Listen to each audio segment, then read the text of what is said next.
देवताओं के विरुद्ध। अध्याय 391 से 395। नमस्कार, आप कहानी में खो जाएं उससे पहले चैनल को सब्सक्राइब करें और नोटिफिकेशन ऑन करें। धन्यवाद। देवताओं के विरुद्ध अध्याय 391 पैशाचिक पंजे 2। आप ऑडियो बुक्स 108 देख रहे हैं।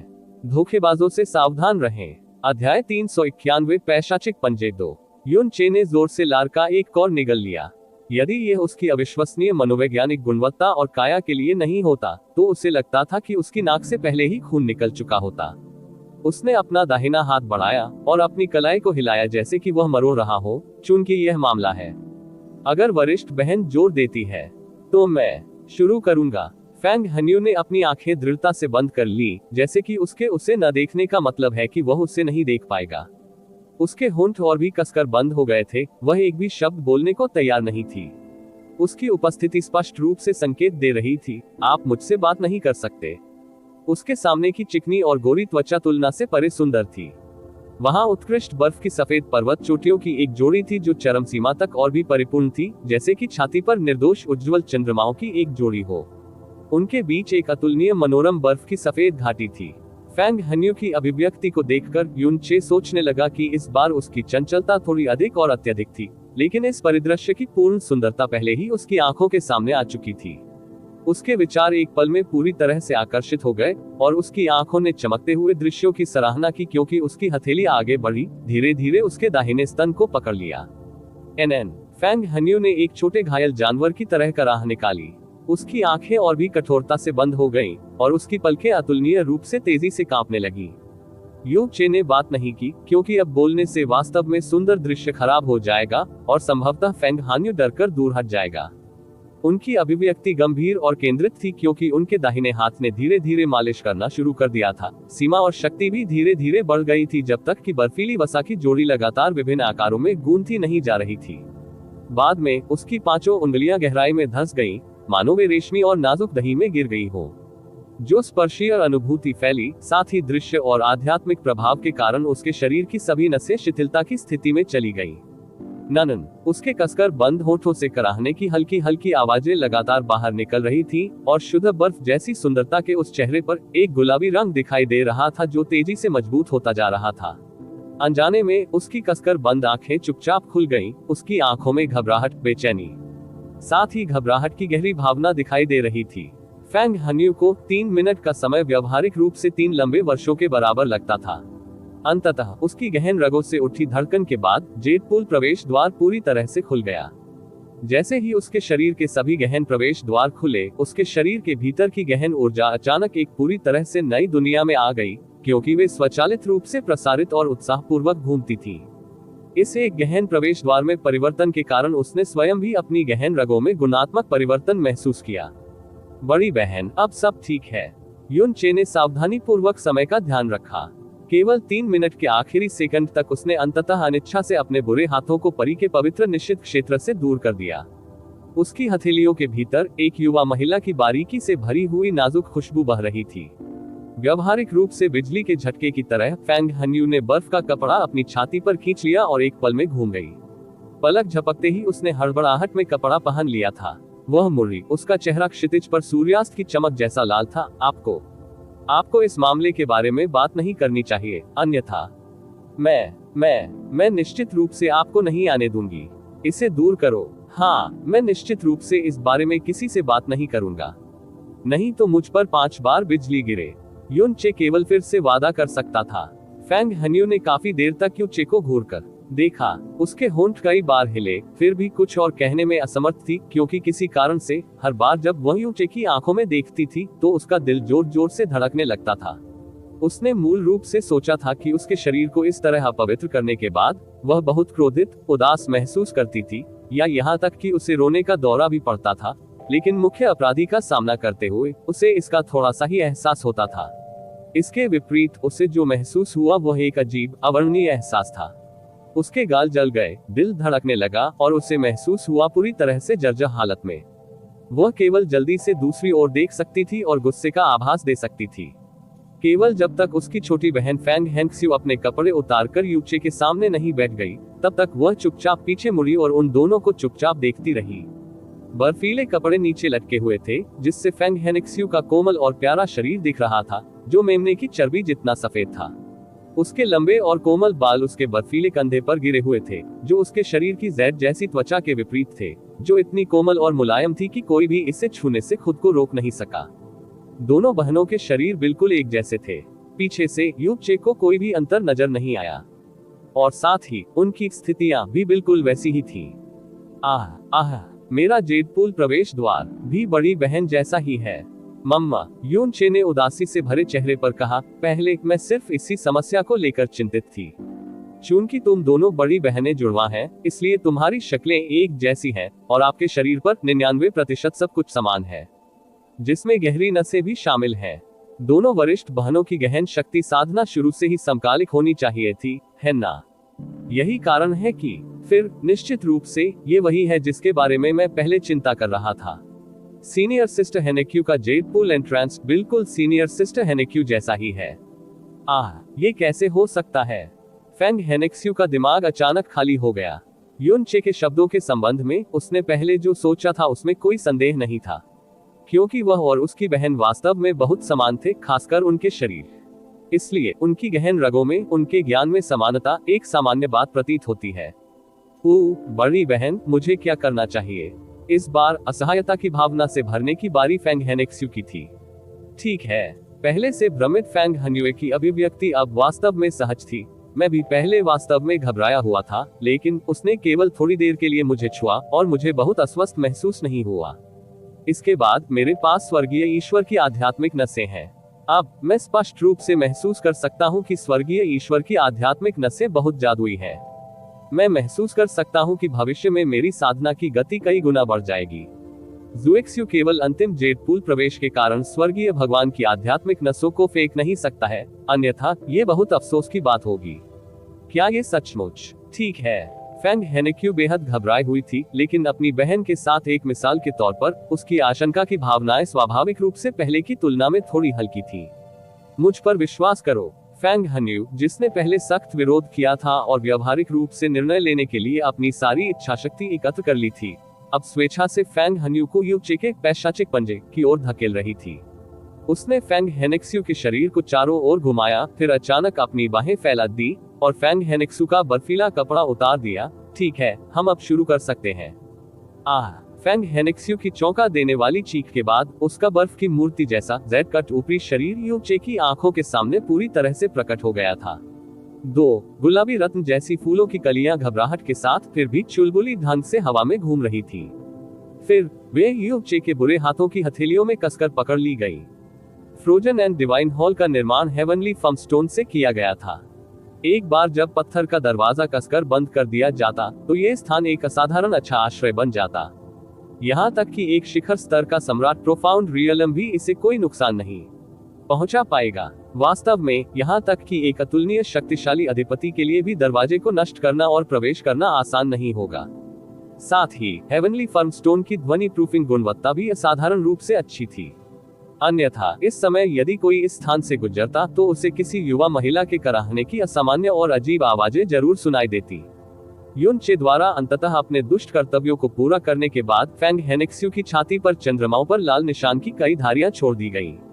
फेंग हन्यू की तरह उसने अपने कपड़े पहनने के लिए संघर्ष किया। फिर उसके गाल लाल हो गए और उसने व्यवहारिक रूप से फेंग हन्यू के समान शब्द कहे। तुम्हें इस विषय का वर्णन किसी से न करना चाहिए, कोई भी नहीं। हाँ, मैं निश्चित रूप से इस मामले के बारे में किसी से बात नहीं करूंगा, नहीं तो मुझ पर 5 बार बिजली गिरे। यूचे ने तीसरी बार वादा किया। उसने अपनी हथेली अपनी नाक के अंत पर रखी और एक युवा महिला की मीठी खुशबू के निशान को हल्के से सूंघा। गुप्त, यहाँ उनका जीवन वास्तव में अनुचित रूप से सुखद था। ऐसा लगता है कि दिव्य फीनिक्स साम्राज्य से लौटने के बाद मैं निश्चित रूप से कुछ समय के लिए यहाँ रहूंगा। आमीन, ये सही है। मेरा एकमात्र उद्देश्य फ्रोजन एंड डिवाइन आर्ट्स को कुछ और विकसित करना है। ये वादा करने के बाद यूचे हॉन्फने लगा और कांपते हुए व्यवहारिक रूप से जमीन से सीधा खड़ा हो गया। जैसे ही वह उठा, उसकी हरकतों को देखते हुए फेंग हन्यू ने हल्के से पुकारा, यूचे, क्या हुआ? आप सचमुच थके हुए लग रहे हैं। जैसे ही वह बोल रही थी, दोनों बहनों को अचानक पता चला कि यूचे का चेहरा हल्का सफेद रंग का था। उसके माथे पर पसीने की एक लकीर भी खींच गई। यहाँ तक कि उसकी आंखों की अभिव्यक्ति धुंधली थी, जैसे कि वह वास्तव में विचलित था। उन्होंने एक साथ उस रात के बारे में भी सोचा जब उसने मुरो क्यानेक्स्यू और जून लियांकी के गहन प्रवेश द्वार खोले थे।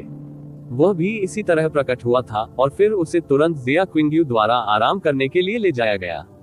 ये सही है, उस दिन उन्होंने कहा था कि गहन प्रवेश द्वार खोलने से उनकी बहुत सारी मानसिक ऊर्जा खर्च होती है। नहीं, कोई बात नहीं। युन चे ने अपना हाथ लहराया और अपने पीले चेहरे से मुस्कुराहट को मजबूर कर दिया। ये केवल इतना है कि इन पिछले कुछ दिनों में मैंने वरिष्ठ बहनों को उनके गहन प्रवेश द्वार खोलने में मदद की है, इसलिए मैं मानसिक रूप से कुछ ज्यादा ही परेशान था, थका हुआ। थोड़े आराम के बाद मैं, इससे पहले कि युन चे ने बोलना समाप्त किया, उसका शरीर जो खड़ा होने वाला था अचानक हिल गया और तुरंत फेंग हेन्यू की ओर झुक गया। फेंग हेन्यू के आश्चर्य के रोने के बाद यू चे एक पल में उसके शरीर पर गिर गई।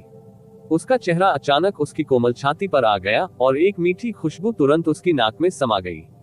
फेंग हेन्यू ने युन चे को आगे बढ़ाने के लिए अपने शरीर का इस्तेमाल किया। उसने उसे दूर नहीं धकेला, बल्कि उसका हृदय कृतज्ञता और पश्चाताप की भावनाओं से भर गया। पता चला कि वह हमारे लिए ही इतना थक गया था। उसने इतना कुछ किया था, फिर भी हमें संदेह था कि वह हमें धमकाने की कोशिश कर रहा था। ये स्पष्ट है कि सब कुछ हमारे सर्वोत्तम हित के लिए था। उसने हमें स्वर्गीय ईश्वर की आध्यात्मिक नसें प्रदान की, फिर भी हम पूरे समय उस पर चिल्लाते रहे और उसे धमकी भी दी कि आज जो कुछ हुआ उसके बारे में कहीं और न बोले। ये सचमुच बहुत अनुचित था।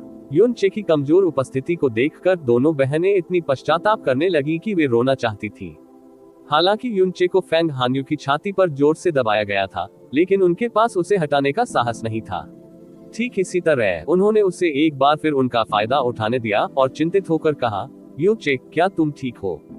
क्या ख्याल है कि हम आपको स्नो कॉन्जीलिंग हॉल में ले जाएं? स्नो कॉन्जीलिंग हॉल में माइंड कॉन्जीलिंग ओस निश्चित रूप से आपको जल्दी ठीक होने की अनुमति देगी। कोई जरूरत नहीं। मैं वरिष्ठ बहनों को आपकी चिंता के लिए धन्यवाद देता हूँ। आप निश्चिंत रहें। मेरा दिमाग थोड़ा सा थका हुआ है, ओवरड्राफ्ट नहीं है।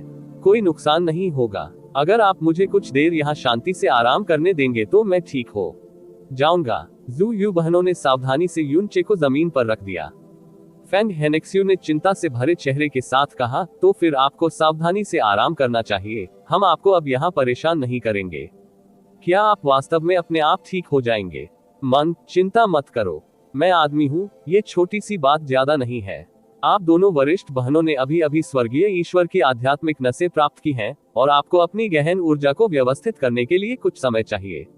इसलिए मेरे बारे में चिंता न करें। यू चे ने हल्की सी मुस्कान के साथ कहा। फिर तो अब हम चलेंगे। कल हम आपसे मिलने आएंगे।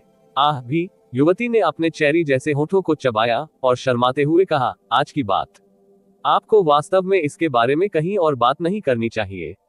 दोनों बहनें इस बात से अनजान थी कि उनका फायदा उठाया गया है। वे एक दूसरे से दूर चली गईं। जब वे चले गए तब भी वे यू चे के बारे में चिंतित थे। उनके जाने के बाद पत्थर का दरवाजा अपने आप बंद हो गया और यू चे एक काप की तरह जमीन से उछल पड़ा। फिर उसने अपने तल पर मौजूद धूल को थपथपाया और अतुलनीय रूप से संतुष्ट होकर मुस्कुराने लगा। ये जगह वाकई इंसान के लिए स्वर्ग है। हर कोई कहता है कि फ्रोजन क्लाउड एस्गार्ड में महिलाएं अलग थलग दूर दराज की और पहुंच से बाहर हैं। लेकिन दूसरे दृष्टिकोण से ये ठीक इसी वजह से है कि उन्हें पकड़ना बहुत आसान है। संतुष्ट होकर यह फुसफुसाने के बाद युन चे ने अपना सिर उठाया और उस लेखन के अनुसार फ्रोजन एंड डिवाइन आर्ट्स को समझना जारी रखा जो स्वर्गीय फर्मस्टोन पर फ्रोजन क्लाउड आर्ट्स का उपयोग करते समय चमकता था। देवताओं के विरुद्ध अध्याय 392 स्वर्ग फ्यूजन को धता बताते हुए बर्फ की लौ 1। आप ऑडियो बुक्स 108 देख रहे हैं। धोखेबाजों से सावधान रहें। अध्याय 392 स्वर्ग को मात देने वाला सम्मेलन बर्फ की ज्वाला 1। फ्रोजन एंड एक बर्फ विशेषता गहन कला थी, जबकि फीनिक्स फ्लेम्स एक अग्नि विशेषता गहन कला थी, और साथ ही एक रक्त रेखा ने गहन कला का समर्थन किया था। गहन अभ्यासकर्ताओं में जिनकी संख्या सितारों जितनी थी, ऐसा नहीं था कि ऐसे लोग नहीं थे जिन्होंने 2 विशेषताओं या उससे भी अधिक विशेषताओं की गहन कलाओं में साधना की हो। लेकिन शर्त यह थी कि ये दोनों गुण एक दूसरे के पूरक और उत्पन्न होने चाहिए, जैसे हवा और आग, पानी और बिजली।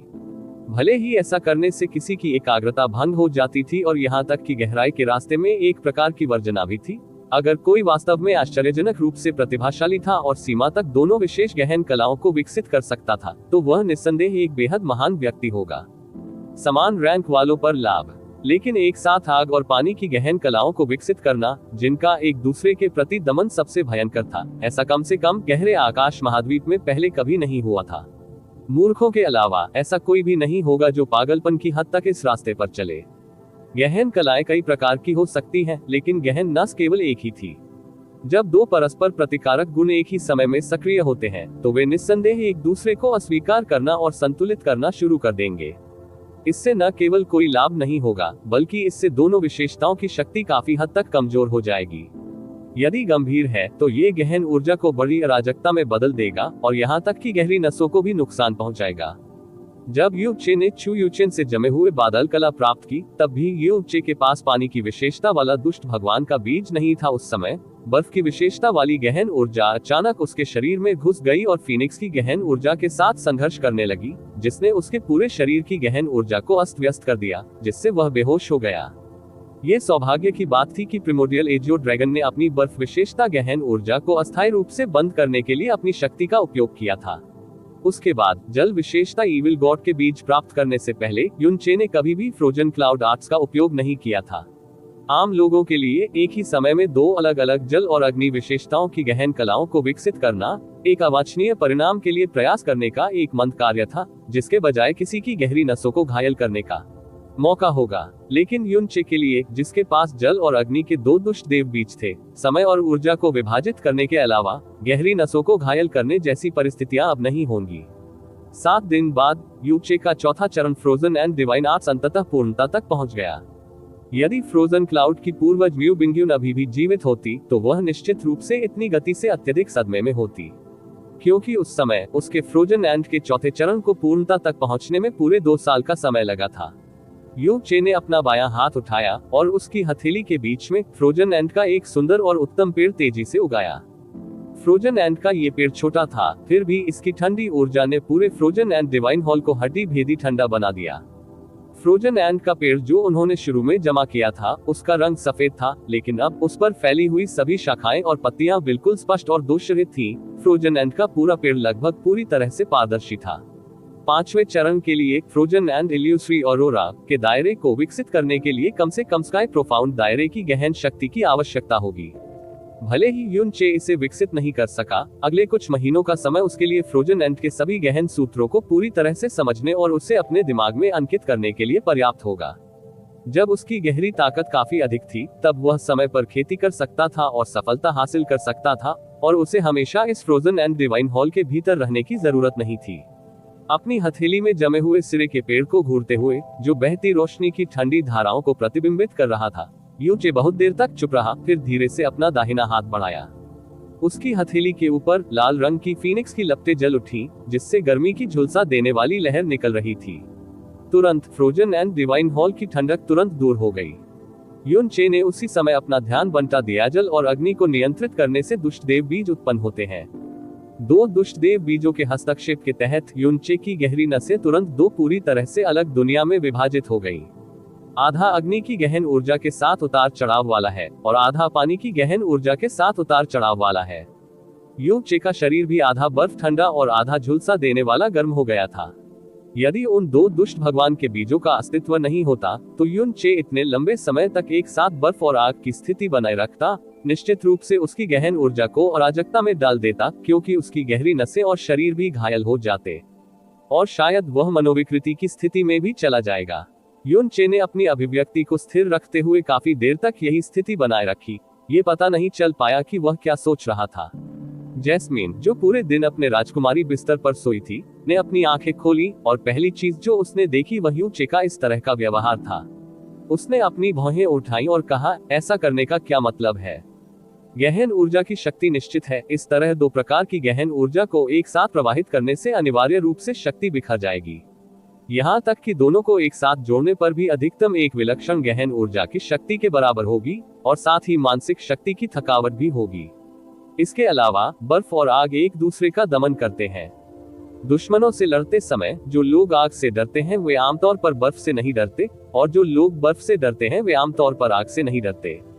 यदि आप लड़ते समय आधी बर्फ और आधी आग का उपयोग करना चाहते हैं, बिना किसी व्यर्थ में खुद को तेजी से थका देने के अलावा, इसका कोई मतलब नहीं है। जैस्मीन के बोलने के बाद यू चे ने वास्तव में बहुत लंबे समय तक कोई जवाब नहीं दिया। भले ही उसकी आंखें खुली थी, उसकी निगाहें पूरी तरह से केंद्रित थी और उसका रंग तो शुरू से अंत तक कभी नहीं बदला। उसका पूरा व्यक्तित्व मानो ममीकृत हो गया था। उद्धरण चिन्ह ... उद्धरण चिन्ह। केवल अब जैस्मीन ने देखा कि युन चे किसी प्रकार की रहस्यमय स्थिति में प्रवेश कर चुका था और वह अब कुछ नहीं बोल रही थी। और ठीक इसी समय उसे अचानक गहराई से एक अजीब सी धड़कन महसूस हुई, युन चे की गहरी रगों की। उसने अपनी आध्यात्मिक ऊर्जा से मनमौजी ढंग से स्कैन किया, तब उसे आश्चर्यजनक रूप से पता चला कि उसकी गहरी नसों में बर्फ और आग की दो दुनियाएं इस समय कांप रही थी और लड़खड़ा रही थी। वे धीरे धीरे एक दूसरे के करीब आए, फिर एक साथ जुड़ने का प्रयास किया। युन चे के हाथ पर फ्रोजन एंड का पेड़ कांपने लगा, क्योंकि फीनिक्स की लपटें भी गंभीर रूप से भड़कने लगी। जैस्मिन एक पल के लिए शून्य में देखती रही, फिर उसे एहसास हुआ कि युन चे तुरंत क्या करना चाहता था। उसकी भौहें तन गईं और उसने ऊंची आवाज में चिल्लाते हुए कहा, युन चे, तुम क्या कर रहे हो? अभी बंद करो। जैसे ही जैस्मीन की आवाज गिरी, युन चे का शरीर बुरी तरह से कांप उठा और उसका चेहरा तुरंत ही भयानक रूप से पीला पड़ गया। दोनों हाथों पर फ्रोजन एंड और फीनिक्स लपटें तुरंत एक साथ गायब हो गईं, जैसे उसके मुंह से खून का एक तीर निकला। उसका पूरा शरीर भी एक ही बार में फर्श पर घुटनों के बल बैठ गया। भारी सांसें लेते हुए उसके भयानक पीले चेहरे पर बहुत लंबे समय तक खून का कोई निशान नहीं था।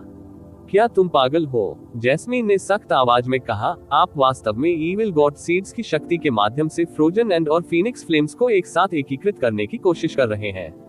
ये पूरी तरह से परस्पर विरोधी ऊर्जाएं केवल एक दूसरे को अस्वीकार और रद्द कर सकती हैं, और कभी भी एक साथ जुड़ने की संभावना नहीं होगी। एक दूसरे को दबाना, एक दूसरे का पूरक बनना, एक दूसरे को जन्म देना, ये आदिम अराजकता के सबसे बुनियादी प्राकृतिक नियम है।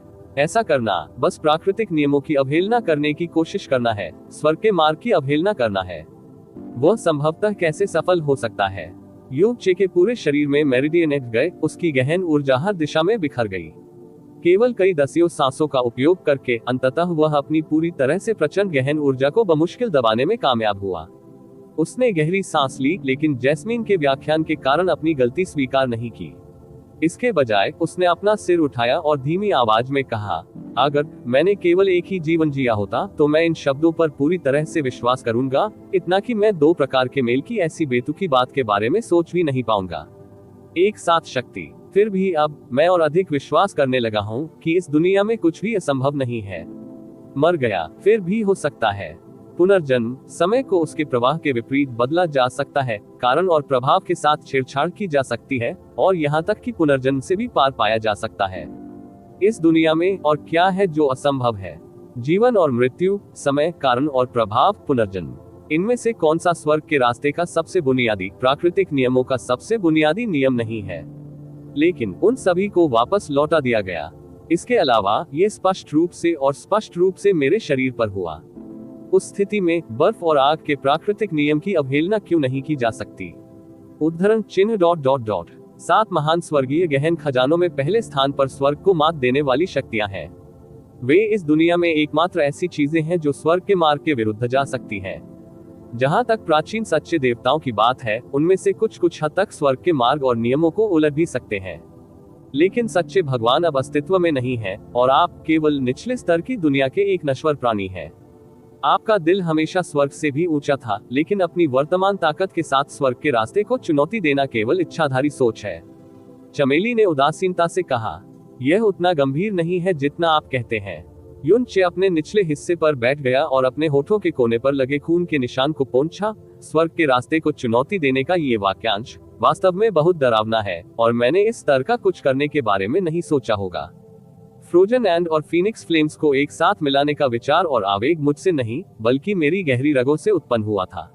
गहरी नसें, सही। युन चे ने सिर हिलाया और अपने दोनों हाथ उठाए। जब मैंने एक साथ फ्रोजन एंड को जमा किया और फीनिक्स की लपटों को प्रज्वलित किया, तो उनकी ऊर्जाओं को एक साथ मिलाने का आवेग अचानक मेरे दिमाग में उभर आया।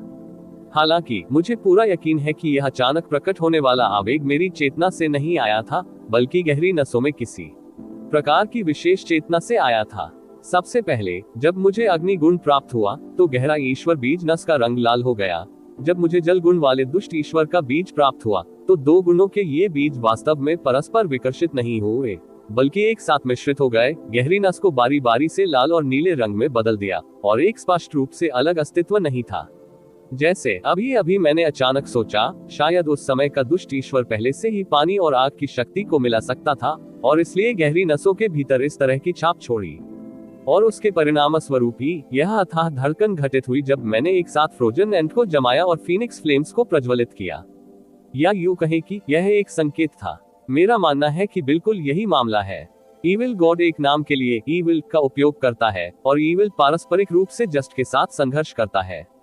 इसलिए चूंकि उन्हें दुष्ट भगवान कहा जाता है, तो उनके आचरण की शैली स्वाभाविक रूप से स्वर्ग के मार्ग का अनुसरण करने के लिए तैयार नहीं थी, और उनके लिए एक कानून होगी।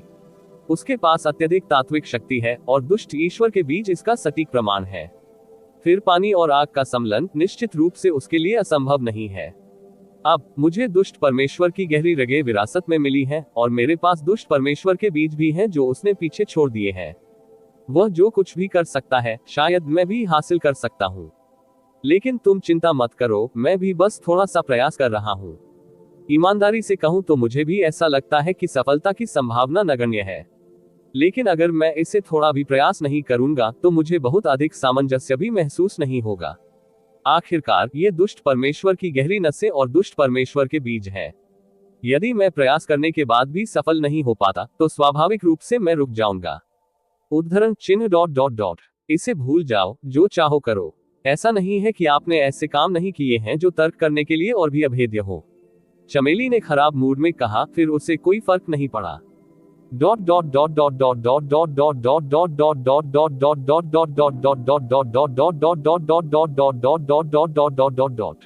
फ्रोजन क्लाउड एसगार्ड के भीतर का समय बहुत तेजी से बीत गया। पलक झपकते ही 3 महीने बीत चुके थे। यू चे ने अपना अधिकांश समय फ्रोजन एंड डिवाइन हॉल में बिताया, लेकिन वह अक्सर फ्रोजन क्लाउड एसगार्ड के अंदर भी घूमते थे, और बहुत जल्दी यहाँ की हर घास और झाड़ी से परिचित हो गए, और यहाँ तक कि कमोबेश सभ्य आकार के जेड के हर एक टुकड़े को याद कर लिया। आकार फ्रोजन क्लाउड एसगार्ड के हजारों वर्षों में एक दुर्लभ प्रजाति के रूप में यू चे जहां भी गए, उन्होंने स्वाभाविक रूप से फ्रोजन क्लाउड शिष्यों का ध्यान आकर्षित किया।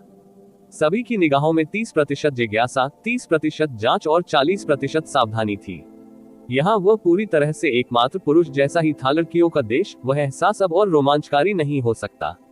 उसी समय गोंग युक्सियन ने हमेशा युन चे द्वारा अनुरोध की गई हर चीज दी थी। ऐसा प्रतीत होता है कि उपचार जिया क्विंग्यू से कमतर नहीं था। उन्हें पूरी आजादी दी गई और उन पर किसी भी तरह का प्रतिबंध नहीं लगाया गया।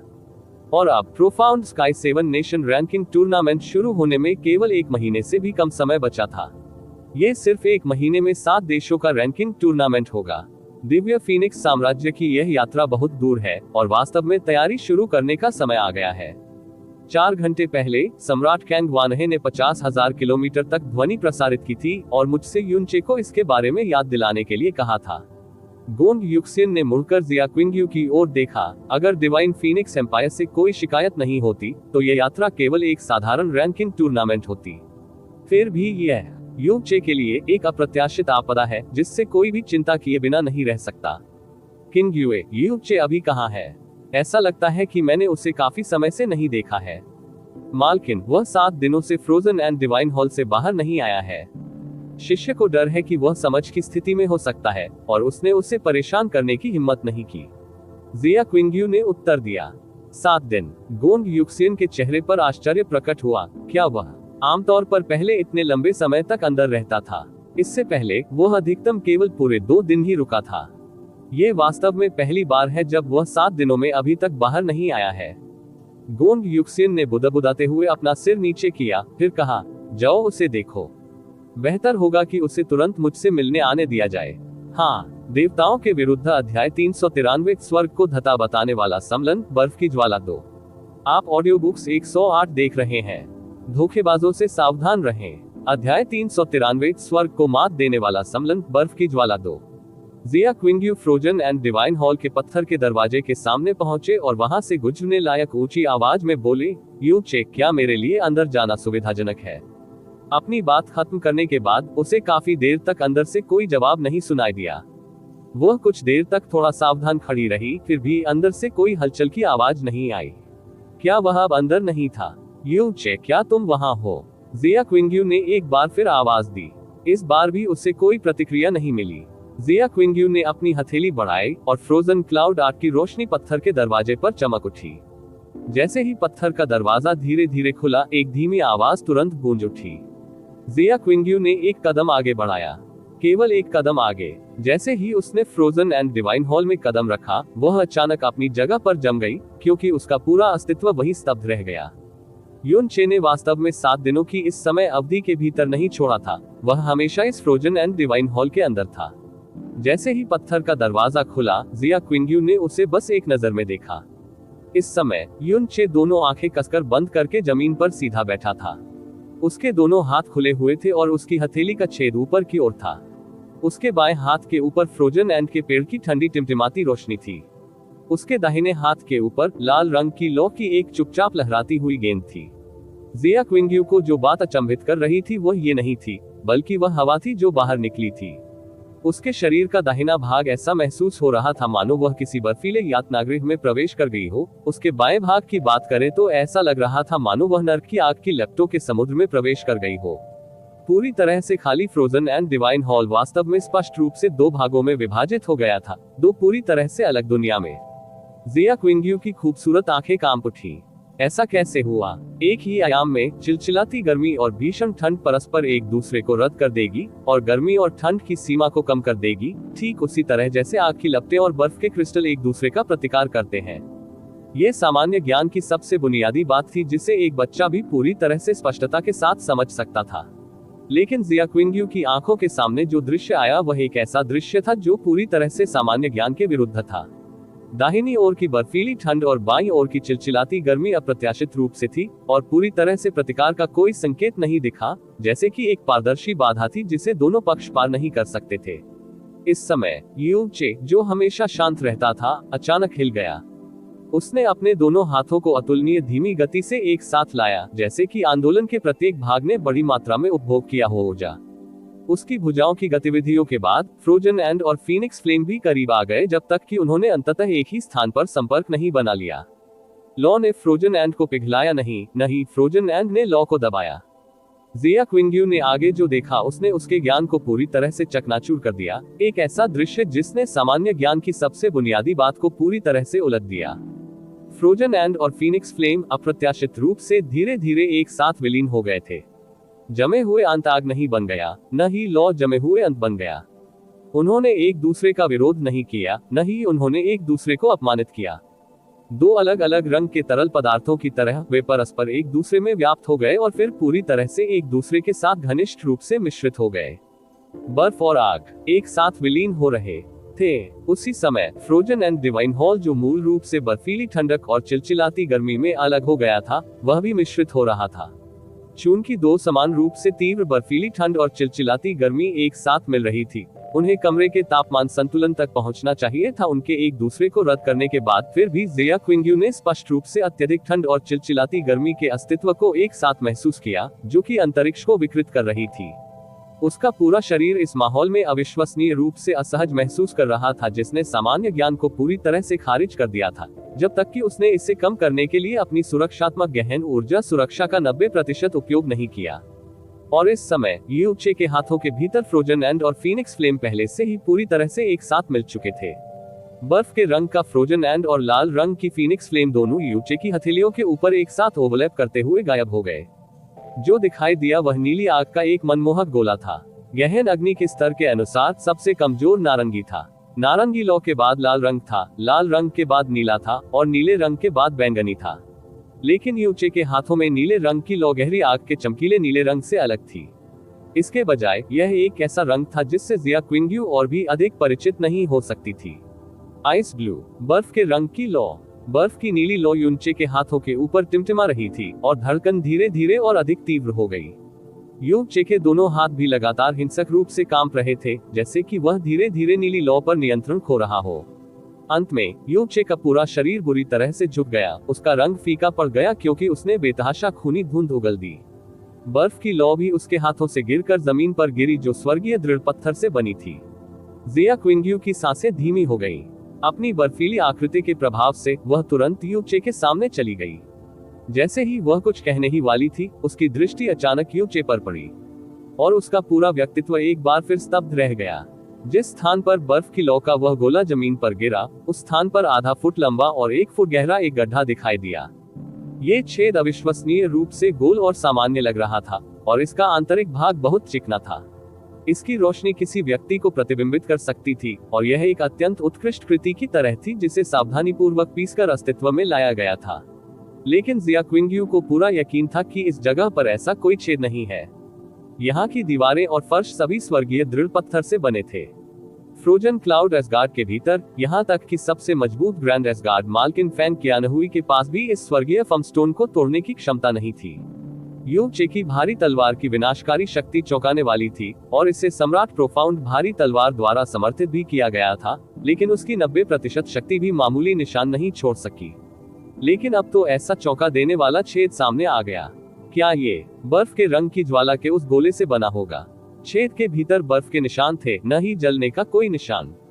हा हा हा हा हा हा हा हा। जमीन पर बैठे हुए, अपने मुंह के किनारे खून के निशान पर कोई ध्यान न देते हुए यूचे जोर से हंसने लगा। आखिरकार सफल हुआ।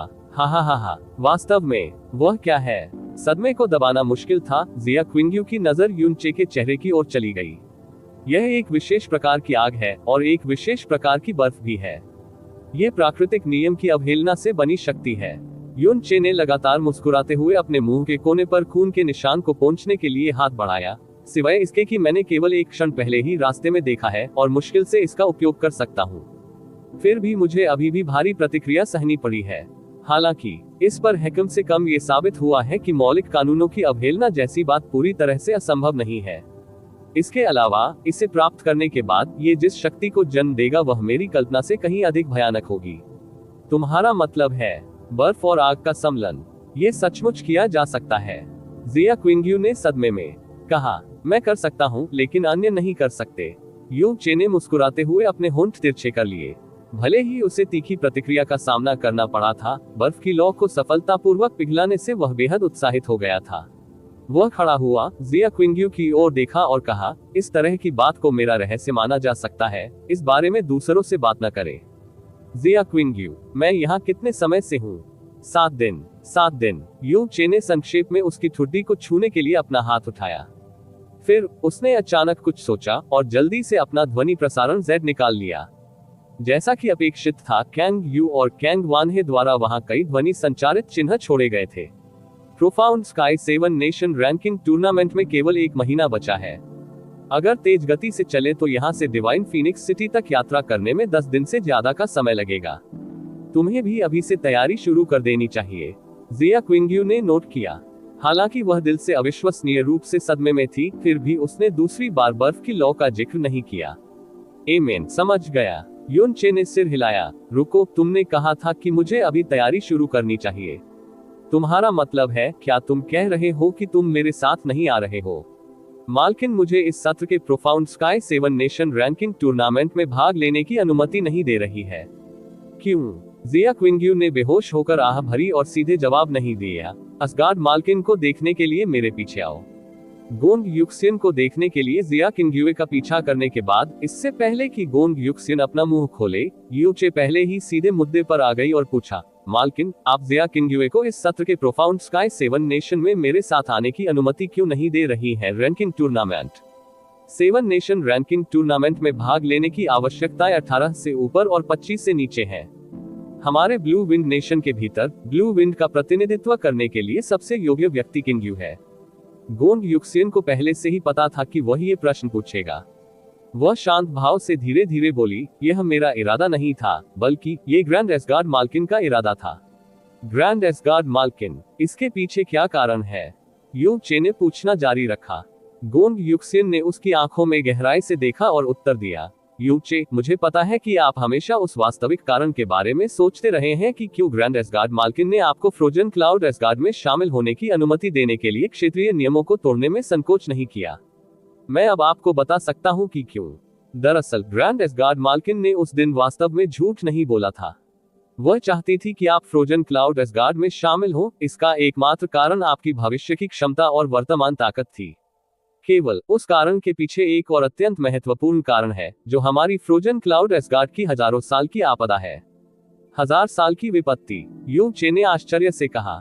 1000 साल की आपदा हमारे फ्रोजन क्लाउड पूर्वज द्वारा छोड़ी गई एक भविष्यवाणी है, जिसमें भविष्यवाणी की गई थी कि 1000 साल के बाद फ्रोजन क्लाउड एसगार्ड एक भारी आपदा से पीड़ित होगा। और अब उस वर्ष के ठीक 1000 वर्ष बाद है। ग्रैंड एसगार्ड मालकिन को भी धीरे धीरे बड़ी आपदा के आगमन का एहसास हो रहा है। इस आपदा की संभावना के प्रति हमारे प्रतिरोध को कुछ हद तक बढ़ाने के लिए ग्रैंड एसगार्ड मालकिन ने आपकी ताकत से समर्थन प्राप्त करने के लिए आपको फ्रोजन क्लाउड एसगार्ड में शामिल होने का विकल्प चुना था। इसके अलावा क्विंग यू और यूचेन के साथ आपके रिश्ते के कारण आप शायद मना नहीं करूंगा। गोंग युक्सेन के शब्दों से युनचे थोड़ा चकित हो गया। एक पल की चुप्पी के बाद वह अचानक बोला, फिर ग्रैंड एसगार्ड मिस्ट्रेस किंगयू को 7 नेशन रैंकिंग टूर्नामेंट में भाग लेने की अनुमति क्यों नहीं दे रही है? क्या ऐसा हो सकता है? आपके पास फीनिक्स वंशावली होने के कारण आप अपने और दिव्य फीनिक्स संप्रदाय के बीच की शिकायत से दूर नहीं हो सकते। 4 महीने पहले आपने एक दिव्य फीनिक्स राजकुमार को भी गंभीर रूप से घायल और अपमानित किया था, जिसने उस शिकायत को एक कदम और गहरा कर दिया था। इस प्रकार डिवाइन फीनिक्स सिटी की यह यात्रा अनिवार्य रूप से खतरों से भरी होगी, इतना कि आपके लिए वहां गिरना भी संभव है, फिर भी आप जाने की जिद करते हैं। यदि किंगयू आपके साथ जाता है और यदि संयोग से आपको किसी विपत्ति का सामना करना पड़ता है, तो किंगयू निस्संदेह ऐसा करेगा। इसे नजरअंदाज न करें, क्योंकि आप दोनों पति पत्नी हैं, इस तरह खुद को खतरे में डाल रहे हैं। क्विंगयू हमारी फ्रोजन क्लाउड एसगार्ड की युवा एसगार्ड मालकिन है और फ्रोजन क्लाउड एसगार्ड की भविष्य की आशा भी है। उसे कुछ नहीं होना चाहिए, इसलिए मैं समझता हूँ। यू चे ने सिर हिलाया। एक बार जब उसने यहाँ तक सुना, तो वह पहले ही समझ चुका था कि क्यों फैंग कियानहुई ने जिया क्विंगयू को 7 नेशन रैंकिंग टूर्नामेंट में भाग लेने की अनुमति नहीं दी। भले ही जिया क्विंगयू अपनी वर्तमान खेती के साथ रैंकिंग टूर्नामेंट में चमकने के लिए बाध्य थी और करेगी फ्रोजन क्लाउड एसगार्ड को 7 देशों में प्रसिद्धि प्राप्त करने दे। यदि वह गई, तो उसके और दिव्य फीनिक्स संप्रदाय के बीच दुश्मनी में शामिल होने की अत्यधिक संभावना थी। डिवाइन फीनिक्स नेशन की ओर जाना कितना बड़ा जोखिम और खतरा था, इस बारे में वह स्वयं बहुत स्पष्ट थे। यदि आपदा के कारण पूरा फ्रोजन क्लाउड एसगार्ड पूरी तरह से ध्वस्त हो जाता, जब तक वहां था जिया क्विंगयू, तब भी असीमित आशा होगी। लेकिन अगर जिया क्विंगयू को कुछ हो गया, तो फ्रोजन क्लाउड एसगार्ड निश्चित रूप से इसे स्वीकार नहीं करेगा। एसगार्ड मालकिन के आदेश की अवज्ञा नहीं की जानी चाहिए। आपको डिवाइन फीनिक्स सिटी में सावधान रहना चाहिए, जिया क्विंगयू ने धीरे से कहा। चिंता मत करो, अगर मेरे साथ कुछ घटित होना इतना आसान होता, तो मैं अब तक जीवित नहीं रह पाता, यू चे ने अहंकार से कहा। उन्होंने गोंग युक्सेन को एक साधारण शिष्य का अभिवादन किया और कहा, मालकिन, चूंकि यह मामला है, शिष्य आज फ्रोजन क्लाउड एसगार्ड को छोड़ना चाहता है, अस्थायी रूप से कुछ समय के लिए इंपीरियल सिटी में लौटना चाहता है और फिर सीधे दिव्य फीनिक्स साम्राज्य के लिए जाना चाहता है। उद्धरण चिन्ह, आप दिव्य फीनिक्स संप्रदाय की किसी भी गतिविधि का पता लगाने के लिए वहां पहले पहुंचना चाहते हैं। गोंग युक्सेन ने फिर सिर हिलाया। ये भी अच्छा है, थोड़ी देर के लिए पहल करना अभी भी निष्क्रिय रहने से बेहतर है। जब आप डिवाइन फीनिक्स सिटी में पहुंचे, तो आपको ध्यान रखना चाहिए, जीवित रहने से ज्यादा महत्वपूर्ण कुछ भी नहीं है। मत भूलो, अगर फ्रोजन क्लाउड एसगार्ड पर वास्तव में कोई बड़ी आपदा आती है, तो हम अभी भी आपकी शक्ति पर भरोसा कर रहे हैं। हाँ, ये शिष्य फ्रोजन क्लाउड एसगार्ड के शिष्य के रूप में इस शिष्य की पहचान को नहीं भूलेगा। ये शिष्य निश्चित रूप से संप्रदाय की दयालुता और फ्रोजन एसगार्ड से इस शिष्य को प्राप्त इन कुछ महीनों के उपकार का बदला चुकाने के लिए जीवित लौट आएगा, यू चे ने गंभीरता से कहा। Against the gods chapter 394 just me alone. आप ऑडियो बुक्स 108 देख रहे हैं। धोखेबाजों से सावधान रहें। अध्याय 394 बस मैं अकेला। उस दिन यू चे ने फ्रोजन क्लाउड एसगार्ड को छोड़ दिया। स्नो फीनिक्स पर सवार होकर वह दक्षिण की ओर उड़ गया। 2 दिन बाद वह मून एम्ब्रेसिंग पैलेस में उतरकर ब्लू विंड इंपीरियल सिटी लौट आए। कैंग यू और जियो लिंगशी लंबे समय से यहाँ उसका इंतजार कर रहे थे। लिटिल चे, युन चे को आसमान से उतरते हुए देखकर जियो लिंगशी ने प्यार से पुकारा और उसकी ओर लपका। जैसे ही युन चे के पैर की उंगलियों का सिरा जमीन पर पड़ा, उसे एक हल्की और गर्म खुशबू ने कसकर गले लगा लिया। जियो लिंगजी ने उसकी गर्दन पकड़ ली और खुशी से उछल पड़ा। पति, तुम वापस आ गए। कैंग यू आगे चला गया। उसके लंबे बाल फैले हुए थे। अपनी पूर्ण सुंदरता के भीतर वह एक शानदार सुंदरता रखती थी जो किसी भी सामान्य महिला के पास नहीं हो सकती थी। उफ, जियो लिंगशी ने यूचे को रिहा कर दिया और किनारे पर खड़ा हो गया। उसने हंसते हुए कहा, क्षमा करें राजकुमारी बहन, शेर आपका पति है, इसलिए आपको उसे गले लगाने वाला पहला व्यक्ति होना चाहिए। आह लिटिल चे, जल्दी करो, अपनी राजकुमारी पत्नी को पहले ही गले लगा लो। अपना हनीमून खत्म करने के ठीक बाद आप फ्रोजन क्लाउड एसगार्ड की ओर भागे और राजकुमारी बहन को मून एम्ब्रेसिंग पैलेस में बिल्कुल अकेला छोड़ दिया। मुझे भी लगता है कि यह बड़ी राजकुमारी बहन के लिए अनुचित है। इन कुछ महीनों में जियो लिंगजी और कैंग यू के बीच संबंध स्पष्ट रूप से गहरे हो गए थे। जियो लिंगजी यू चे की छोटी चाची थी, जबकि कैंग यू चे की पत्नी थी। हालांकि जियो लिंगशी और कैंग यू अक्सर एक दूसरे को बहनों के रूप में संदर्भित करते थे और उनमें से किसी को भी इससे कोई असुविधा महसूस नहीं हुई। युन चे आगे बढ़े, हल्के से कैंग यू को अपनी बाहों में गले लगाया और अपराधबोध से कहा, ज़ुएरुओ, यह मेरा बुरा है। हमारी अभी अभी शादी हुई है, फिर भी मैंने तुम्हें इतने लंबे समय के लिए छोड़ दिया। मैं आपसे वादा करता हूँ, दिव्य फीनिक्स साम्राज्य से लौटने के बाद मैं निश्चित रूप से हर दिन आपके साथ रहूंगा। कैंग यू ने हल्के से अपना सिर हिलाया और फीकी कोमल मुस्कान के साथ कहा, पति, आप इस दुनिया के सबसे उत्कृष्ट व्यक्ति हैं, इसलिए आपको कभी भी यह नहीं कहना चाहिए कि आप बुरे हैं। आपसे शादी करने में सक्षम होना सबसे भाग्यशाली और आनंददायक बात है। मेरे पूरे जीवन में कभी भी ऐसा हो सकता है। भविष्य में, जैसे कि आप समुद्र से उड़ने वाले एक ड्रैगन हैं, आप निश्चित रूप से बहुत ऊंचे स्थान पर उड़ेंगे, जबकि मैं वह भार और बोझ नहीं बनना चाहता जो आपके रास्ते में बाधा डालता है। आपके द्वारा पहले कहे गए शब्द मेरे लिए पहले से ही काफी है। ज़ुएरुओ, यू चे के दिल में तुरंत गर्माहट बढ़ गई। वह कैंग यू को और भी कसकर गले लगाने से खुद को नहीं रोक सका और जाने देने को तैयार नहीं था। भले ही वह एक सम्माननीय राजकुमारी थी, फिर भी वह हल्की हवा और चिकने पानी की तरह कोमल थी। उससे शादी करने के बाद उसने उससे अपना आकाश भी मान लिया था और वह जो कुछ भी करती थी उसमें हमेशा उसे ध्यान में रखती थी। उनकी शादी के 1 महीने बाद वह लगातार 4 महीनों के लिए चला गया और उसे एक बार फिर से देखने के बाद वहां उसकी खूबसूरत आंखों में केवल खुशी थी, उनमें क्रोध का एक भी निशान नहीं था। इससे युन चे को और भी अधिक दोषी महसूस हुआ और उसने पहले ही चुपचाप अपने दिल में फैसला कर लिया था कि दिव्य फीनिक्स साम्राज्य से लौटने के बाद वह निश्चित रूप से हर पल उसके साथ रहेगा। एक ऐसा पति बनना जो अपने अर्थ के प्रति सच्चा हो और जो उसकी गहरी भावनाओं के योग्य हो। उन दोनों को वहां प्यार मोहब्बत करते देख जियो लिंगशी को अचानक अपने दिल में एक अजीब सी कड़वाहट महसूस हुई और यह उसकी नाक तक बढ़ गई। वो बस घूम गई और फिर उनकी ओर नहीं देखा। हालांकि उसके होंठ और नाक ऊपर उठे हुए थे और उसके छोटे हाथ लगातार उसके कपड़ों के कोने को मरोड़ रहे थे। दादाजी अभी कहाँ है? क्या उसे यहाँ के जीवन की आदत हो गई है? यू चे ने पूछा। कैंग यू थोड़ा मुस्कुराया। दादाजी वर्तमान में ब्लू विंड प्रोफाउंड पैलेस के सुप्रीम प्रोफाउंड हॉल में हैं, दूसरी मंजिल पर प्रोफाउंड आर्ट्स और प्रोफाउंड स्किल्स के विभिन्न ऐतिहासिक रिकॉर्ड का प्रबंधन कर रहे हैं। प्रारंभ में जब प्रोफाउंड पैलेस के शिष्यों को पता चला कि वह हमारे दादा थे, तो वे सभी दादाजी का बहुत सम्मान करते थे। मैंने पैलेस चीफ डोनफेंग से सुना कि जब वे दादाजी से बात कर रहे थे तो वे सभी कांप रहे थे। लेकिन दादाजी का चरित्र बहुत दयालु है और भले ही वह सबसे निचले स्तर के एक गहन पैलेस शिष्य का सामना कर रहे थे, उन्होंने कभी भी कोई प्रभावशाली व्यवहार नहीं दिखाया था। धीरे धीरे वह प्रोफाउंड पैलेस में शिष्यों और प्रशिक्षकों के साथ घुल मिल गए। सभी लोग दादाजी को दिल से पसंद करने लगे और उनका आदर करने लगे, और यह सब हमारी वजह से नहीं रह गया था। अब दादाजी के वहाँ कई बूढ़े और जवान दोस्त हैं। वो हर दिन हमेशा मुस्कुराहट से भरे रहते हैं और कभी कभी वह वहाँ कुछ दिनों के लिए भी रुकते थे और शाही महल में लौटने के लिए बिल्कुल भी तैयार नहीं होते थे। इसलिए दादाजी के संबंध में निश्चित रूप से आपकी कोई आवश्यकता नहीं है चिंता करना। अभी ये संभव है कि उसके पास आपकी परवाह करने का भी समय न हो। फिर यह अच्छा है। यू चे दिल की गहराइयों से मुस्कुराया। पिताजी पहले से ही तुम्हारा इंतजार कर रहे हैं। उसकी चिंतित दृष्टि देखकर उसके पास कोई बहुत महत्वपूर्ण बात होगी जिसके बारे में वह आपसे चर्चा करना चाहता है। वह इस समय इंपीरियल स्टडी में है। ठीक है, मैं अब वहां जाऊंगा। युन चे ने मून एम्ब्रेसिंग पैलेस को छोड़ दिया और सीधे मध्य पैलेस की ओर बढ़ गया। जैसे ही उन्होंने इंपीरियल स्टडी में कदम रखा, कैंग वान हे ने उनका स्वागत करने की पहल की। शियर, तुम आखिरकार वापस आ गए। हमने शुरू में सोचा था कि आप केवल कुछ दिनों के लिए फ्रोजन क्लाउड एसगार्ड पर रहेंगे। हमने कभी नहीं सोचा था कि यह कई महीनों तक रहेगा। पिताजी की शक्ल देखकर क्या ऐसा हो सकता है कि कोई महत्वपूर्ण आपात स्थिति है? युन चे ने वान कैनहे की अभिव्यक्ति को देखते हुए पूछा। हाँ, कैंग वान हे ने आह भरी।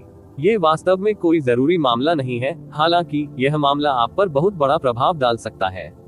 एक महीने पहले से हमने 7 राष्ट्र रैंकिंग टूर्नामेंट के संबंध में विभिन्न बड़े संप्रदायों को पत्र भेजने के लिए लोगों को भेजा है, ताकि हमारे देश की युवा पीढ़ी के प्रतिभाशाली अभ्यासकर्ताओं को टूर्नामेंट में भाग लेने के लिए तैयार किया जा सके। हालांकि 7 दिन पहले हमें फ्रोजन क्लाउड एसगार्ड का जवाब मिला था और उन्होंने वास्तव में जिया क्विंग्यू को दिव्य फीनिक्स साम्राज्य की ओर जाने से इनकार कर दिया था। मुझे इस मामले की जानकारी है, लेकिन फ्रोजन क्लाउड एसगार्ड के पास वास्तव में ऐसा करने के अपने कारण हैं। युन चे ने कहा। ओह। कैंग वान हे ने यू चे पर नजर डाली और जारी रखा। एम्परर प्रोफाउंड दायरे के मध्य चरणों में एक 19 वर्षीय ब्लू विंड में शाश्वत नंबर 1 अभ्यासी, यदि वह भाग लेती है, वह निश्चित रूप से अन्य 6 देशों को चौंका देगी। वह न केवल मेरे देश का मान बढ़ाएगी, बल्कि फ्रोजन क्लाउड एसगार्ड का नाम भी दूर दूर तक फैलाएगी। हम वास्तव में यह नहीं समझ पा रहे हैं कि फ्रोजन क्लाउड एसगार्ड जिया क्विंग्यू को भाग लेने की अनुमति क्यों नहीं दे रहा है, लेकिन देखने से ऐसा लगता है कि आपको इसका कारण पहले से ही पता है। लेकिन सिर्फ फ्रोजन क्लाउड एसगार्ड ही नहीं, हमने बाकी संप्रदायों को जो पत्र भेजे थे, वे सभी भी खारिज कर दिए गए थे। पीछा करने से पहले युन चे की भौहें थोड़ी सी सिकुड़ गईं। क्या उनके लिए अस्वीकार करना सामान्य नहीं है? जब वे बाहर दूसरों के साथ प्रतिस्पर्धा करते हैं, तो उनका सबसे बड़ा लक्ष्य स्वाभाविक रूप से अपना नाम फैलाना और अपनी ताकत दिखाना होता है। हालांकि यदि वे दिखावा करने में असमर्थ हैं, और इसके बजाय यदि वे भाग लेते हैं तो उपहास और अपमान सहते हैं, तो चाहे वे कोई भी हो, वे इसमें हस्तक्षेप करने को तैयार नहीं होंगे। वास्तव में, कैंग वान हे ने जोर से आह भरी। वास्तव में हमने पहले ही इस परिणाम की भविष्यवाणी कर दी है, क्योंकि पिछले 7 राष्ट्र रैंकिंग टूर्नामेंटों में भी हमेशा ऐसा ही रहा है। गहन शक्ति के स्तर के संदर्भ में अन्य 6 देशों और हमारे बीच का अंतर वास्तव में बहुत बड़ा है। 7 नेशन रैंकिंग टूर्नामेंट में डिवाइन फीनिक्स एम्पायर को छोड़कर अन्य 5 देशों द्वारा भेजे गए प्रतिभागी हमेशा कम से कम स्काई प्रोफाउंड दायरे में होते हैं। हालांकि हमारे ब्लू विंड एम्पायर इतिहास के इन 1000 वर्षों के भीतर 25 वर्ष से कम आयु का एक भी स्काई प्रोफाउंड रियलम अभ्यासकर्ता वास्तव में कभी सामने नहीं आया था। इसलिए 7 नेशन रैंकिंग टूर्नामेंट में हमारा ब्लू विंड एम्पायर हमेशा एक हंसी के पात्र के समान अस्तित्व में रहा है। ब्लू विंड की सीमाओं में उन पूर्ण प्रतिभाओं ने एक बार खुद पर गर्व और आत्मविश्वास रखते हुए टूर्नामेंट में भाग लिया था। अंत में उन सभी के साथ बेरहमी से दुर्व्यवहार किया गया, उनका अभिमान तोड़ दिया गया और वे अपमानित होकर लौटे। एक लंबा समय बीत गया और यहाँ तक कि 4 प्रमुख संप्रदायों ने भी अपने शिष्यों को ब्लू विंड का प्रतिनिधित्व करने के लिए साथ में भाग लेने की अनुमति नहीं दी। राष्ट्र रैंकिंग टूर्नामेंट। हमने शुरू में सोचा था कि फ्रोजन क्लाउड एसगार्ड निश्चित रूप से जिया क्विंग्यू की उपस्थिति के साथ अपनी ताकत दिखाने का यह अवसर लेगा। हमने कभी नहीं सोचा था कि फ्रोजन क्लाउड एसगार्ड में अभी भी गिरावट आएगी। इस बार फ्रोजन क्लाउड एसगार्ड ने जिया क्विंग्यू को डिवाइन फीनिक्स सिटी की ओर जाने की अनुमति नहीं दी। इसका कारण आत्मविश्वास की कमी नहीं है और न ही वे अपनी ताकत दिखाने के लिए इस अवसर को उधार नहीं लेना चाहते हैं, बल्कि उनके पास एक विशेष कारण है जिसके बारे में वे दूसरों को बताने में असमर्थ हैं। यू चे ने फ्रोजन क्लाउड एसगार्ड की ओर से सरलता से समझाया। पिताजी, चूंकि सभी संप्रदाय के शिष्य भाग लेने के इच्छुक नहीं हैं, तो पिछले 7 नेशन रैंकिंग टूर्नामेंट में हमारी ब्लू विंड ने टूर्नामेंट की व्यवस्था कैसे की? कैंग वान हे ने अपना सिर हिलाया और मुस्कुराया, और यह एक बहुत ही आत्मसम्मानजनक मुस्कान थी। हालांकि हम भाग नहीं लेना चाहते हैं, क्योंकि यदि हम ऐसा करेंगे तो हमें उपहास और अपमान सहना पड़ेगा। हम इसमें भाग नहीं ले सकते हैं, अन्यथा ब्लू विंड गरिमा का अंतिम टुकड़ा भी खो देगा। इसलिए पिछले कुछ टूर्नामेंटों में हमने हमेशा 25 वर्ष से कम उम्र के कुछ प्रतिभाशाली शिष्यों को चुना है, जिन्होंने ब्लू विंड प्रोफाउंड पैलेस से स्नातक की उपाधि प्राप्त की थी और हमारे शाही परिवार की सेना में प्रवेश किया था, ताकि आसानी से मामलों का सामना किया जा सके। जहां तक बात है, पूर्व सम्राटों ने मूल रूप से परिणामों के बारे में कभी नहीं पूछा था, क्योंकि उन परिणामों का पता किसी के पैर की उंगलियों को गिनकर भी लगाया जा सकता है। उद्धरण चिन्ह ... 10। तो आप कह रहे हैं 7 राष्ट्र रैंकिंग टूर्नामेंट में प्रत्येक राष्ट्र के लिए 10 प्रतिभागी हैं। युन चे ने कहा, यह सही है। कैंग वान हे ने सिर हिलाया। प्रत्येक राष्ट्र द्वारा आधिकारिक प्रतिभागियों की संख्या 10 है, लेकिन उनके साथ 1000 लोगों को जाने की अनुमति है। 7 नेशन रैंकिंग टूर्नामेंट हर 25 साल में एक बार आयोजित किया जाता है, और यह एक ऐसा विषय है जिसे हमारे देश में बहुत कम ही उठाया जाता है, क्योंकि हर बार जब इसे सामने लाया जाता है तो कोई भी ब्लू विंड नागरिक इसे अपमान के रूप में सोचेगा, लेकिन अन्य 6 देशों के लिए इसे गहन दुनिया की सबसे बड़ी घटना के रूप में संदर्भित किया जा सकता है। इस हद तक कि प्रत्येक राष्ट्र के सम्राट अपने राष्ट्र के मामलों को छोड़ देते थे और टूर्नामेंट देखने के लिए व्यक्तिगत रूप से उनके साथ जाते थे। वे शक्तिशाली और मजबूत संप्रदाय अपनी सबसे विशिष्ट ताकतों को भी आगे लाएंगे। हालांकि साथ आने वाले 1000 सदस्य बहुत लगते हैं, लेकिन इन 1000 नामों पर आमतौर पर लड़ाई होती है उन शक्तिशाली संप्रदायों द्वारा खून खराबा किया गया। जहां तक उन लोगों की बात है जो हजारों लोगों के साथ शामिल होने में असमर्थ हैं, वे फिर भी डिवाइन फीनिक्स सिटी की ओर अपना रास्ता बनाएंगे। इस हद तक कि टूर्नामेंट देखने और अपने देश के अभ्यासकर्ताओं का समर्थन करने के लिए प्रवेश पास प्राप्त करने के लिए वे 1 महीने या कुछ महीने पहले ही फीनिक्स सिटी में प्रवेश करेंगे। 7 नेशन रैंकिंग टूर्नामेंट की अवधि के दौरान डिवाइन फीनिक्स सिटी में हलचल की डिग्री आपकी कल्पना से कहीं अधिक है। कैंग वान हे ने जो कहा वह सही था। ब्लू विंड की सीमाओं के भीतर, विशेष रूप से गहन दुनिया के भीतर, ब्लू विंड रैंकिंग टूर्नामेंट पर अत्यधिक उच्च स्तर का ध्यान दिया गया था। जबकि 7 नेशन रैंकिंग टूर्नामेंट, ये 4 शब्द जो पूरे प्रोफाउंड स्काई कॉन्टिनेंट में सबसे बड़ी घटना का प्रतिनिधित्व करते थे, वास्तव में कुछ ऐसा था जिसके बारे में यूचे ने पहले कभी किसी से नहीं सुना था। इस तथ्य के बारे में भूल जाओ कि यह केवल था हर 25 साल में एक बार आयोजित होने वाले टूर्नामेंट से 1 साल से भी कम समय पहले। अगर फैंग जिचेन ने उनके और कैंग यू के विवाह समारोह में अचानक प्रवेश नहीं किया होता और कैंग वानहे को निमंत्रण नहीं दिया होता, तो यूचे को इस मामले के बारे में पता भी नहीं चलता। 7 राष्ट्र रैंकिंग टूर्नामेंट, जबकि उसी समय कैंग वानहे के सीधे शब्दों ने पहले ही स्पष्ट रूप से रेखांकित कर दिया था कि 7 नेशन रैंकिंग टूर्नामेंट बाकी 6 देशों और यहां तक कि पूरे प्रोफाउंड स्काई महाद्वीप के लिए कितना भव्य था। इस समय अन्य 6 देशों की बातचीत के अधिकांश विषय शायद आगामी 7 नेशन रैंकिंग टूर्नामेंट के आसपास केंद्रित होंगे। जिन संप्रदायों को अपने विभिन्न राष्ट्रों के लिए भाग लेने की योग्यता प्रदान की गई थी, वे भी 25 वर्षों में सबसे अधिक चिंतित, गंभीर और उत्साहित तैयारियों में थे। केवल ब्लू विंड एम्पायर हवा की तरह शांत और शांतिपूर्ण था, पूरी तरह से स्थिर। इस पर न तो कोई ध्यान दे रहा था और न ही इस पर कोई चर्चा कर रहा था, जैसे कि ये दूसरे महाद्वीपों से जुड़ा मामला हो और इसका उनसे कोई लेना देना ही न हो।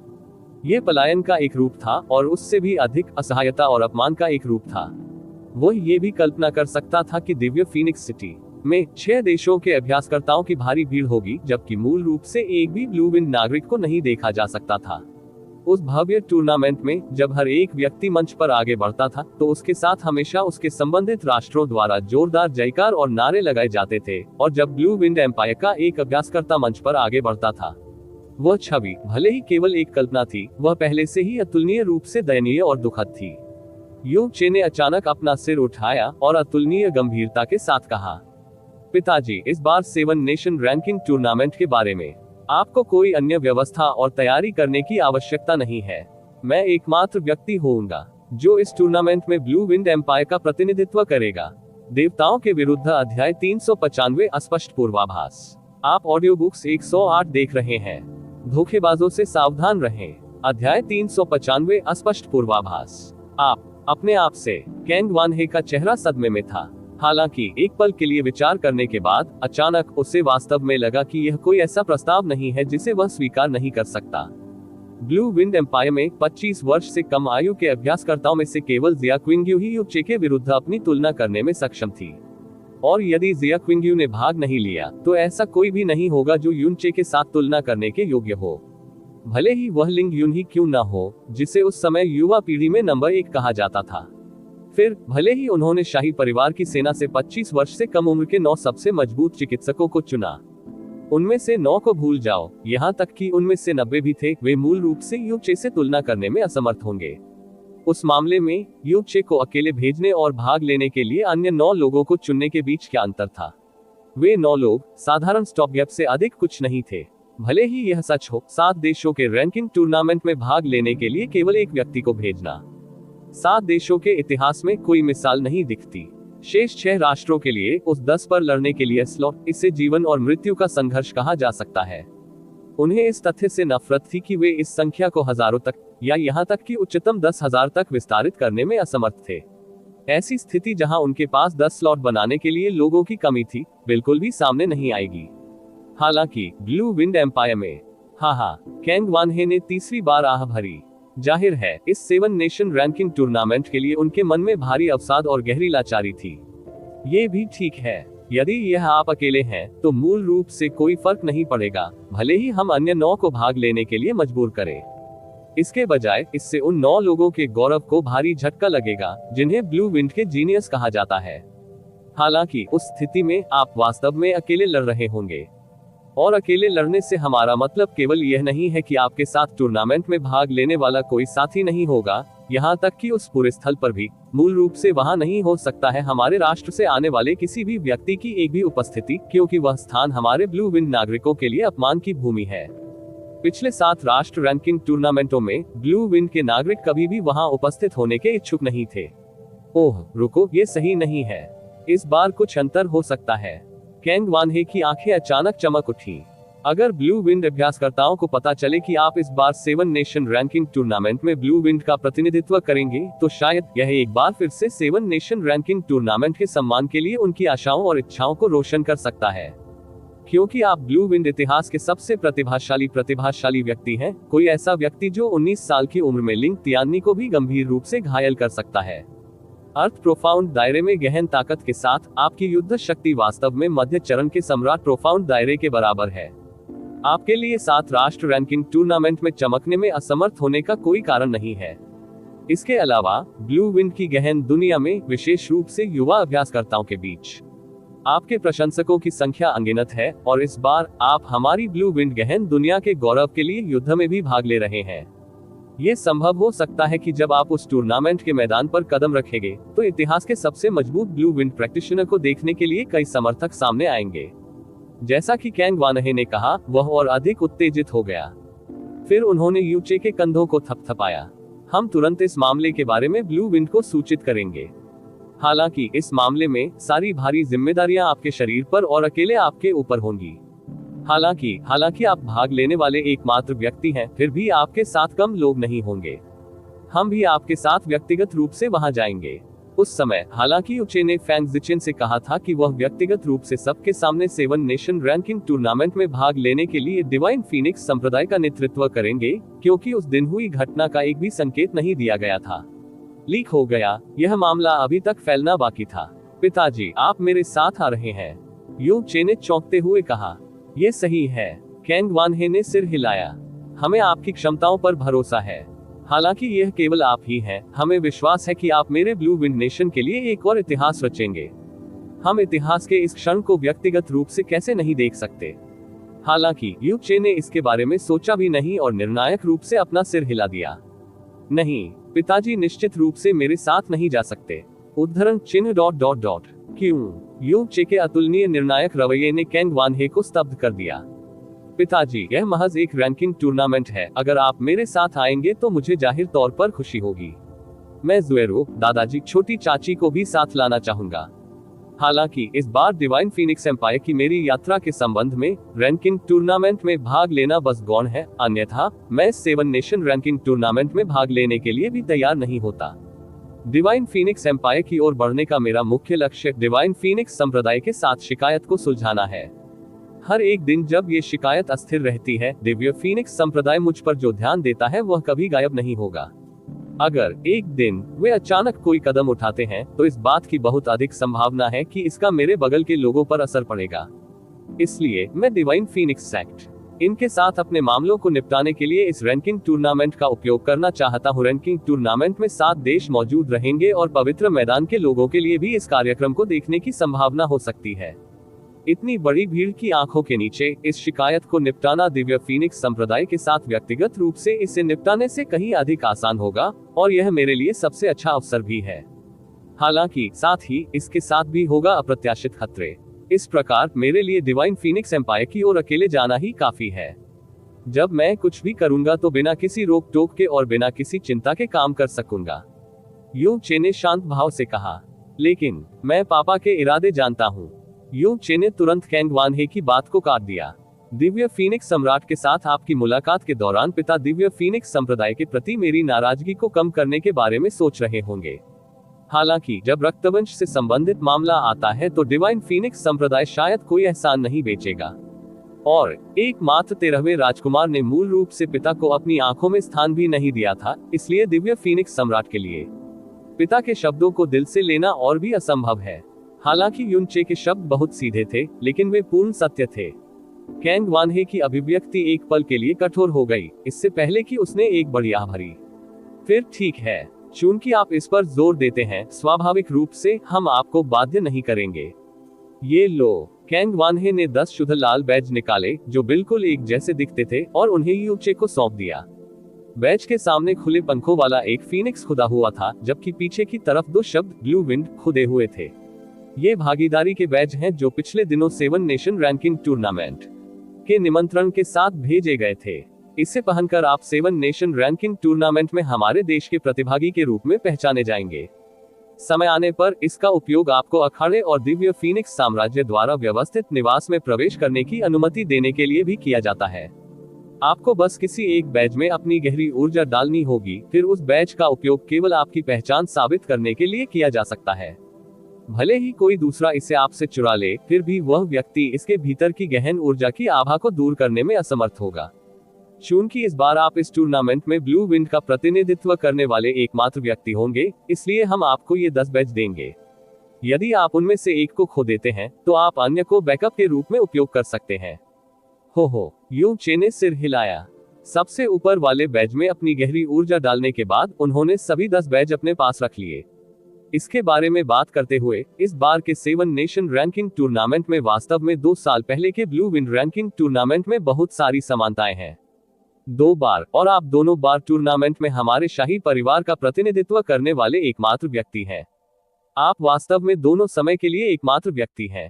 कैंग वानहे ने अपना सिर उठाया और गहरी आह भरी। ब्लू विंड रैंकिंग टूर्नामेंट के दौरान आपने हमारे शाही परिवार की प्रतिष्ठा को ब्लू विंड की महान भूमि में एक बार फिर से बढ़ने दिया। और इस बार आप हमारे ब्लू विंड नेशन के सम्मान की खातिर अकेले लड़ने का एक बड़ा जोखिम भी उठा रहे हैं। मेरा कैंग परिवार वास्तव में आपका बहुत आभारी है। पिताजी, आपको ऐसी बातें कभी नहीं कहनी चाहिए, युनचे ने मुस्कुराते हुए कहा। जुएरो मेरी पत्नी है, इसलिए मैं कांग परिवार का आधा सदस्य हूँ। मेरे लिए अपने परिवार और अपने रिश्तेदारों के लिए कड़ी मेहनत करना पूरी तरह से उचित है। कैंग वानहे ने सिर हिलाया और फिर युनचे के कंधों को जोर से थपथपाया। तो फिर जाओ। आपको संभवतः रैंकिंग टूर्नामेंट में प्रसिद्धि और सम्मान प्राप्त करते देखने की तुलना में आपके शाही पिता आपकी सुरक्षित वापसी देखने की अधिक इच्छा रखते हैं। भले ही आप दिव्य फीनिक्स संप्रदाय के साथ शिकायत को सुलझाने में असमर्थ हो, भले ही आपने मामले को और भी खराब कर दिया हो, चाहे कुछ भी हो, आपको जीवित रहना होगा। पिताजी, चिंता मत करो। इस बार जोखिम, इस बात की बहुत अधिक संभावना है कि यह जितना मैंने सोचा था उससे कहीं छोटा है। आखिरकार रैंकिंग टूर्नामेंट में जहां सभी 7 देश मौजूद हैं, दिव्य फीनिक्स संप्रदाय कुछ भी अपमानजनक नहीं करेगा। युनचे ने शांत भाव से कहा। आप कब जाने की तैयारी कर रहे हैं? मैं कल चला जाऊंगा। उस रात युनचे मून एम्ब्रेसिंग पैलेस में रुका था। वह पूरी रात कैंगयू के साथ प्रेम प्रसन्न करता रहा। दूसरे दिन नाश्ते के लिए कैंगयू और जियोलिनेक्सी के साथ गया और फिर अपना काम शुरू किया, दक्षिण की ओर अपनी यात्रा की तैयारी। इस जीवन काल में युनचे ने ब्लू विंड एम्पायर को कभी नहीं छोड़ा था। उसे ये भी नहीं पता था कि इस यात्रा के दौरान निष्कर्ष क्या होगा। पति, ये पर्पल गोल्ड कार्ड है, पिता ने अभी अभी किसी को भेजने के लिए भेजा है, इसे अपने साथ ले आओ। डिवाइन फीनिक्स एम्पायर के पास ब्लैक मून मर्चेंट गिल्ड की मुख्य शाखा है। पति अवश्य ही वहां से कुछ उपयोगी वस्तुएं प्राप्त कर सकेंगे। कैंगयू ने युनचे को एक पर्पल गोल्ड कार्ड दिया, जो बैंगनी रोशनी से चमक रहा था।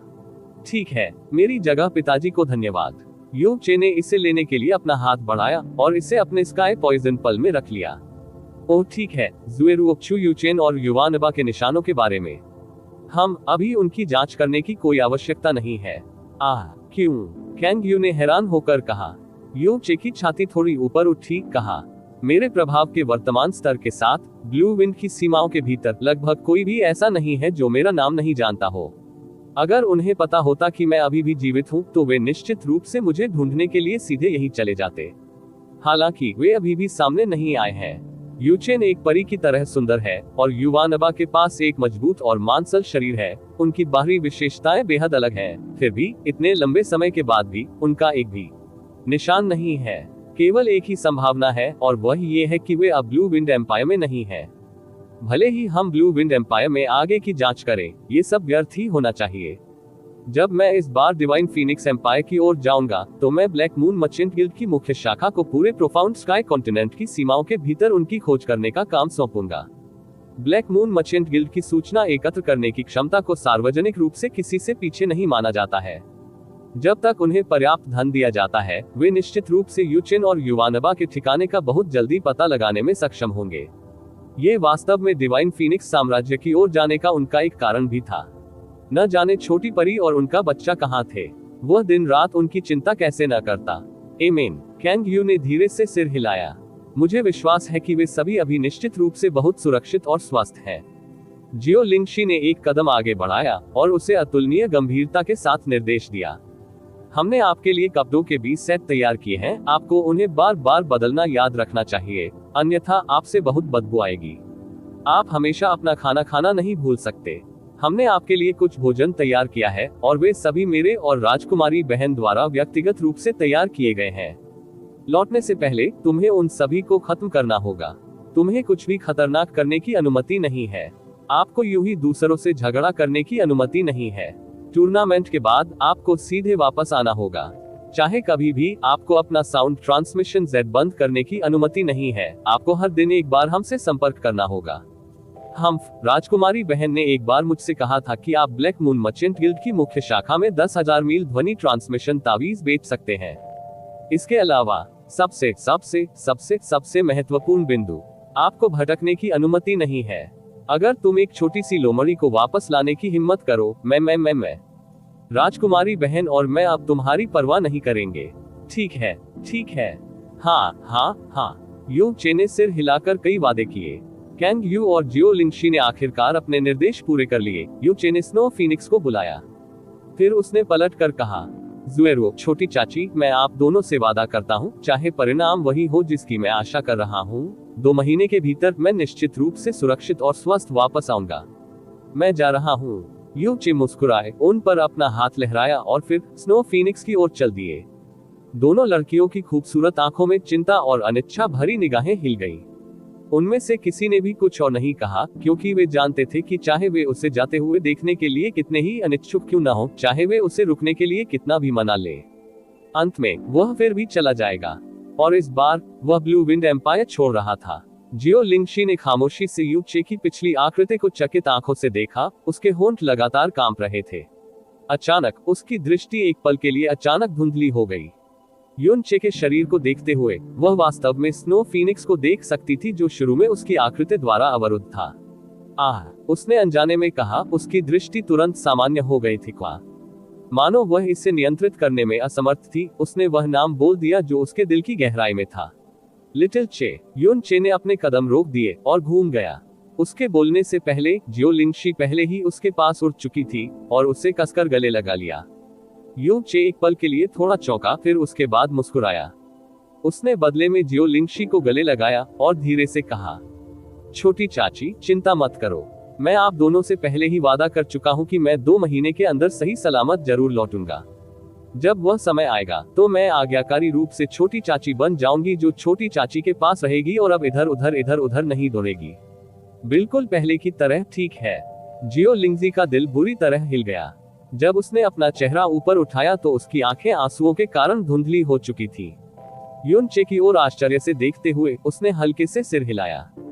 हालांकि उसके दिल में अनिच्छा अचानक और भी तीव्र हो गई। अनिच्छा की भावना के साथ एक अस्पष्ट बुरा अनुमान था जो कहीं से भी आया था। स्क्री टिल्डर टिल्डर टिल्डर टिल्डर टिल्डर। आसमान में फैली चीख के बाद स्नो फीनिक्स ने यून चे को ले लिया और आसमान को तोड़ते हुए सीधे बादलों की ओर बढ़ गया। बहुत जल्दी वे क्षितिज में एक सफेद बिंदु में बदल गए। जियो लिंगशी ने यू चे को और दूर उड़ते हुए देखा। उसके हाथ अनजाने में उसकी छाती पर दब गए थे और काफी देर के बाद भी अभी तक उन्हें हटाया नहीं गया था। मुझे वास्तव में यह एहसास क्यों है? इस डर से कि मैं अब उसे दोबारा नहीं देख पाऊंगा। क्या ऐसा इसलिए है क्योंकि मैं उसे जाते हुए देखने के लिए बहुत अनिच्छुक हूँ? लिटिल चे, तुम्हें सुरक्षित लौटना होगा। इस तरह के और अपडेट के लिए कृपया हमारे चैनल ऑडियो बुक्स 108 को सब्सक्राइब करें और नोटिफिकेशन सक्षम करें। धन्यवाद।